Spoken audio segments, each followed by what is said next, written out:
in finding those who perpetuated this crime and, if necessary, and if it exists, to find the intellectual authors of this criminal act that was committed.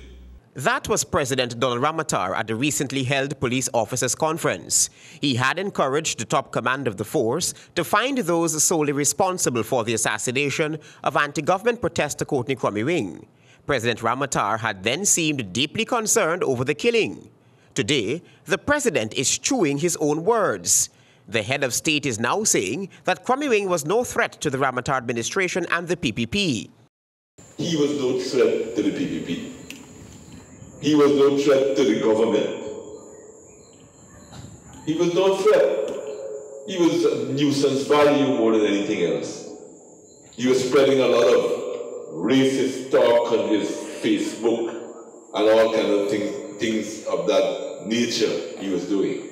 In what could be construed as an apparent attempt to link Courtney Crum-Ewing to criminal activity, President Ramotar questioned the use of the golden arrowhead on Crum-Ewing's coffin, as was the case with Lyndon London, also known as Blackie, who was shot dead by police on February 9, 2000. Blackie was wanted for some 14 robberies and 2 murders. They put the flag of Blackie, a guy with a flag on Blackie's coffin, and then they put the flag on this man Crum-Ewing too. Who they claim, I don't know the motive, they claim that he was assassinated, political assassination. President Ramotar further said that Crum-Ewing was pawned and accused the opposition of sacrificing Crum-Ewing for their own benefit. If his death was political, as they are saying, but I would say he was a pawn. He was a pawn that was sacrificed for their own political ends, because we certainly don't have anything to gain by that type of activity. Crum-Ewing protested the Attorney General's office for 100 days, calling for the resignation of the Attorney General following controversial statements Mr. Nandlal had made during a taped telephone conversation with Kaitree News reporter.